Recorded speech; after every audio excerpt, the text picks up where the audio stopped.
the way I started running opposite the street, like it was crazy, like it was so bad. Even the person even the person who was talking to me was like, oh, what's going on? Like he was shocked, like he was so shocked, he couldn't believe like what's going on. Hello guys, welcome and welcome back to the channel. It's a girl Sarah here again. So today guys, I'm back with another video. So today's video guys, I'm going to be sharing with you how is it to live in an African household guys. So it's very hectic when it comes to living in an African household. It's fun, it's interesting, and it's also hectic guys. So what I mean by hectic, it's things that happens in the house that you can only see it happening in an African household only. So before going further with the video, if it's the first time watching my video, welcome to the channel. Please don't forget to subscribe, like, and comment. And if you are returning to my channel, welcome back and thank you so much for your support. And please don't forget to follow me on Instagram.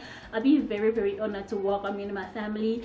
Without wasting your time, let's go to the video. So everything that I'm going to be sharing with you guys today when it comes to living in an African household, it's mostly based on like my family as well, what we've been seeing when we were growing up, what was happening in our African household, because things that happens in African household guys, it's so similar almost everywhere. Like everywhere you will go in Africa, it's very similar.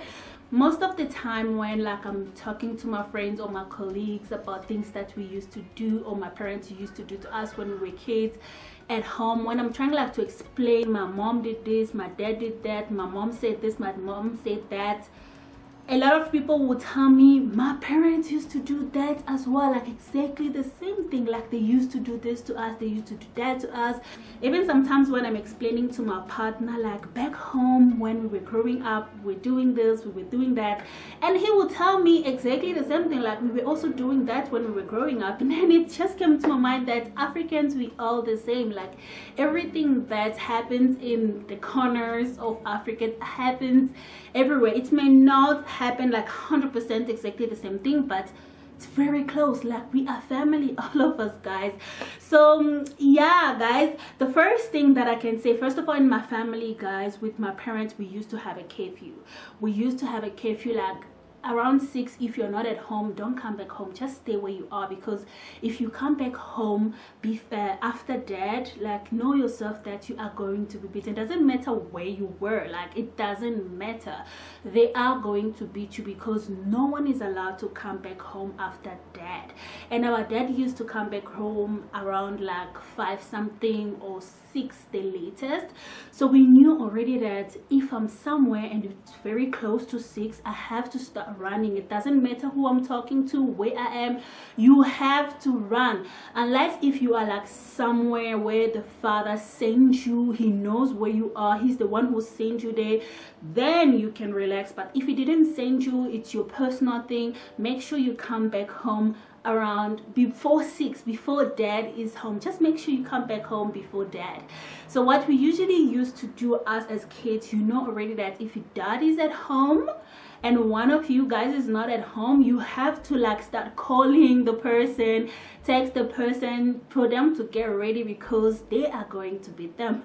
So my siblings, my sisters, so what they usually used to do, because they were always getting in trouble, like they were always getting beaten, so when they know already that it's already close to 6, or someone called them already that dad is home, they will like make sure that they will go to the store, buy some jeans. If you were wearing something like very short or something loose, you know already that when you come back home they'll beat you. So you will go to the store, just change your clothes, wear jeans, wear something heavy, that when you come back home, when they beat you, you're not gonna feel the pain guys. They were like calculating all that. So we knew already that when someone is coming back home looking very different than the way they went out, they're getting ready, because you know already that they are going to beat you. Whatever you did or wherever you were, it doesn't matter, they are going to beat you. And another thing with our dad especially, our dad used to have this stick that he was beating us with guys. That stick, it was always in the room, like it was always in the room. You can never touch it, like you know already that stick is always there. If that stick disappears and my dad finds out that the stick disappears, all of us, we are going to be in trouble. So for us not to steal it or just place it somewhere that he's not gonna see, just don't touch it. Just don't touch it, because we are all going to be in trouble. They are all going to beat us. So our dad used to have that stick. So the stick was just like at the corner. At that corner, we knew already that that one, when you are in trouble, it will come out. So when our dad is at home and the stick is next to him, it's not in the room, you know already that someone is in trouble.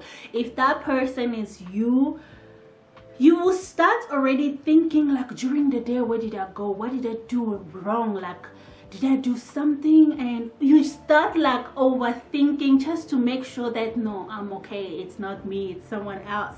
And if you know that you did something and you start like shaking already, when I did this, did someone see me? Or maybe my dad saw me. Guys, it was so crazy until they will call the person who's in trouble, and then all of us hearts will be like in peace, because you know already that it was not you. So when the stick is out and you don't know yet who is in trouble, all of us, we were panicking, guys. All of us, we were like panicking. Oh my god, it was so crazy. Like, growing up, it's really saved our life, because we were getting beaten a lot, guys, like a lot. You know, that stick was a scary thing. It was like, you see those type of stick, it was kind of like the one that the taxi drivers have. I don't know what you call that stick, the one that the taxi drivers have. That stick, it's crazy. That stick can kill you, guys. The one that, like, when you hold it, you just like point it, it doesn't like stand still. It will be like, you know, moving and moving and moving. That type, our dad was having that type of a stick. That's why whenever that stick is out, you start crying, because you know already that you are in trouble. And the other thing, also getting punishment. Punishment was like every time.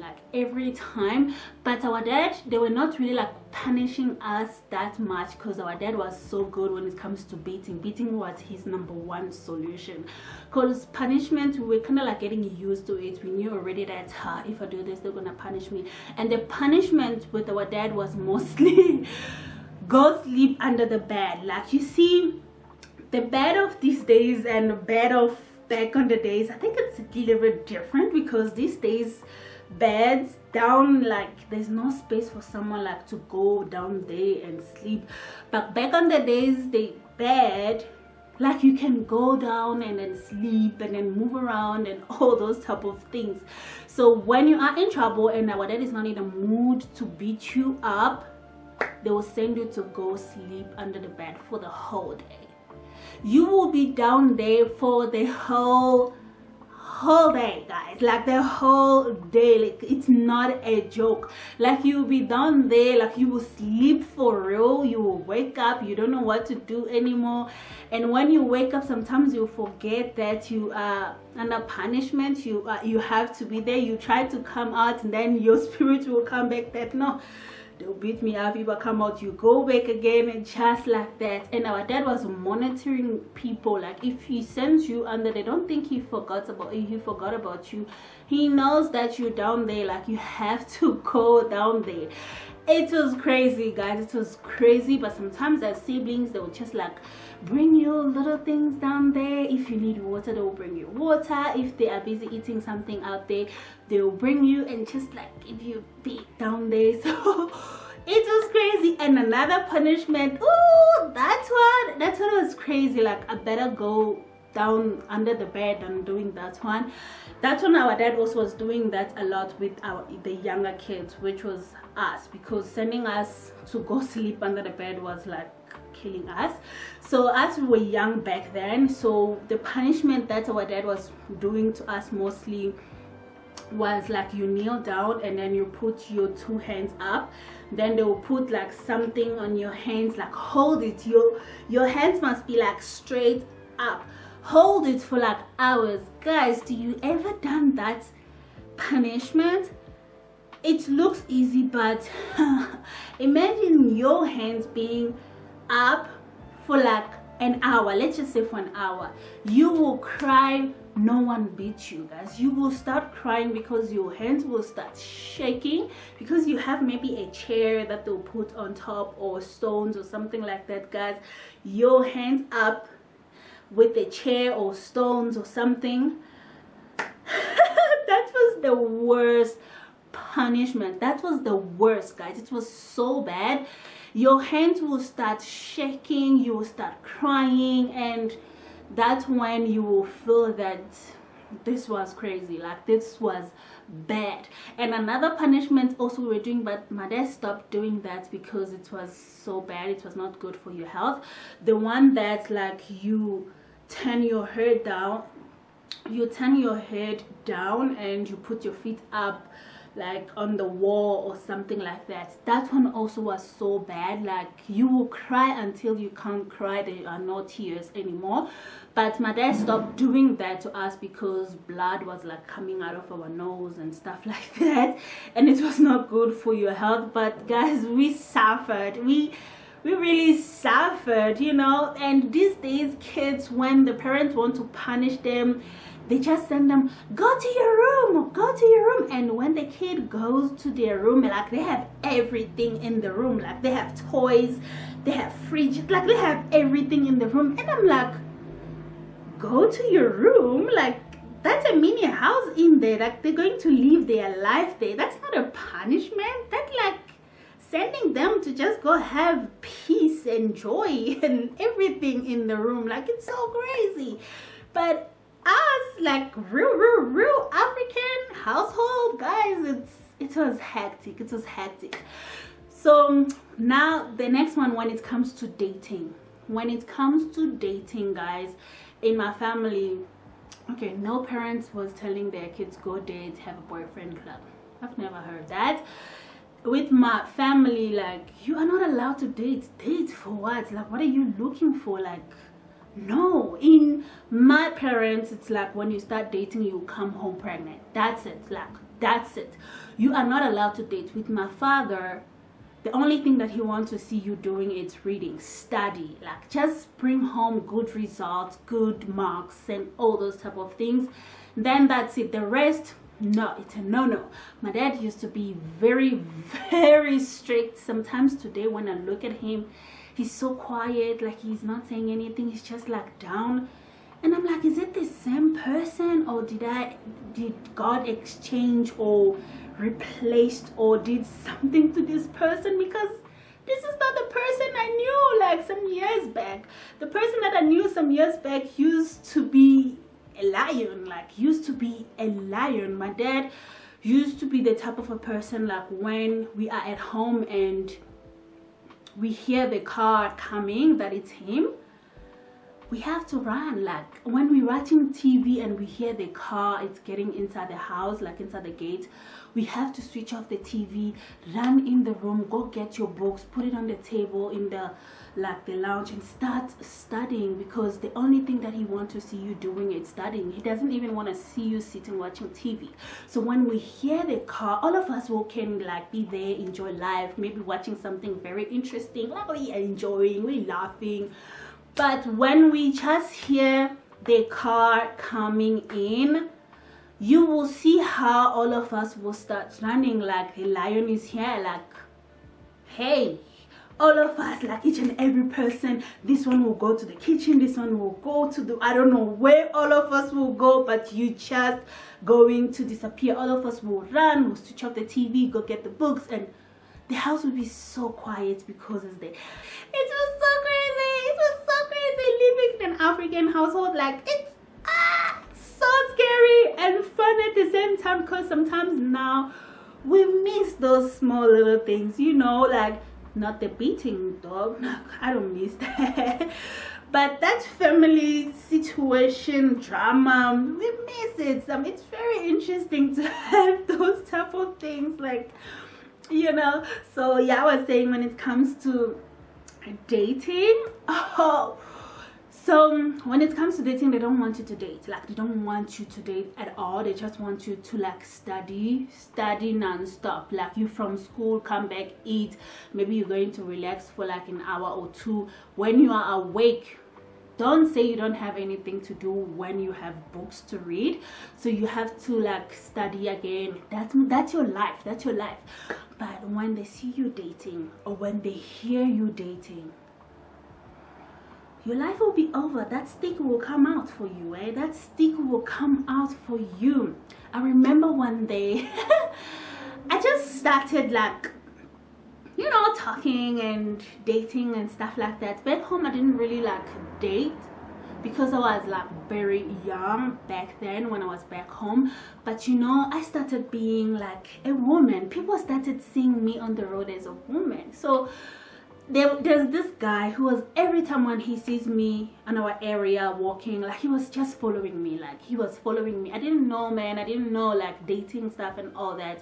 But you know, boys, when they want to follow you, they'll follow you still. He used to follow me everywhere. Like, when I am like, it's a weekend or they send me somewhere, when he sees me, he used to follow me. Guys, that day they sent me to go, I don't know where I was going, and that guy saw me. He was like following me, talking to me, and I was enjoying the conversation because I was having someone to walk with, you know. Like, I was just enjoying the conversation. So on our way going, guys, I saw my dad's car coming from afar. If there's one thing that I can see from afar, like very far, it's my dad's car. Like, it may not be him, it may look like his car, but as long as it's that model, I'm not going to survive, guys. Like, so I was like enjoying the conversation. My head was down, so I didn't like look up to see my dad's car. My dad's car was so close, and when I just looked up, I saw my dad's car coming. Until today, I don't know what happened, because the way I started running opposite the street, like, it was crazy. Like, it was so bad. Even the person who was talking to me was like, oh, what's going on? Like, he was shocked. Like, he was so shocked, he couldn't believe like what's going on. Guys, I was scared of the stick when I would go home, and he didn't get that. Like, he didn't get the points that I was scared of the stick, you know. So I started running. Like, I started running like it was bad. Like, it was so bad, and I don't know if my dad saw me or not. Like, I just started running. I left the person there. The person was just looking at me the way I was running. I hold my shoes with my hands, and I was like gone. I went where they sent me. So on my way back, like, my conscience was just not having it. Like, I was so stressed out. I was just guys, I was so stressed out. It was so bad. So when I came back home, I checked where my dad was sitting. There was no stick. I'm like, okay, maybe like he forgot, he didn't see me or something. Like, oh, thank God, like, he didn't see me because I ran earlier. Guys, I got a punishment of my life. Like, of my life. My dad gave me a slap of my life. That's like, even my dad's hands was on my face. My dad's hands was on my face. Like, I couldn't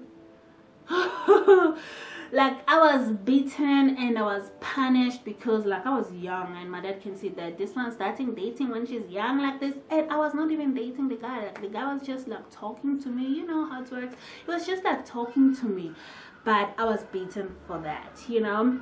And then after that, after some few days, guys, I was also like going somewhere. They sent me. I saw the guy again. The way I talked to him, like, not to come close to me. Even the guy himself was like, hey, what's wrong with this one? Like, I didn't even do anything to her. Like, what's wrong with her? You know, the way I even told her, like, don't even come close to me. Like, don't even talk to me. I don't even want you to look at me. it was bad. Like, I just thought of the day that this slapped me for him and him trying to come and talk to me again. I just didn't want to take chances, guys. I didn't want to take chances. No. Then yeah, guys, if I have to go on and on and on with what happens in an African family, guys, I will never finish. So let's make this one as part 1. So we'll go part 2, part 3 until, because wow, when you start looking at our African household, it's so fun. So if things like this also happens to your family, please leave it on the comment down below. Let us have some fun and discuss, because sometimes our African parents, what they do to us, it's not fair. Like, it's not fair, because kids of these days, they are enjoying life, they are living their life. They don't get beaten. If you beat them, they call police. If you do this, they will call police for you. If you send them to the room, they even like, sometimes I'm like, you calling for police here for your parents? Me, I didn't even know that the police exist when my dad is beating me, because he yeah, guys, that was the little thing that I wanted to share with you guys today. I hope you enjoyed my video. I hope this video was helpful to you. Please don't forget to subscribe, like, and comment, and I will see you on my next video.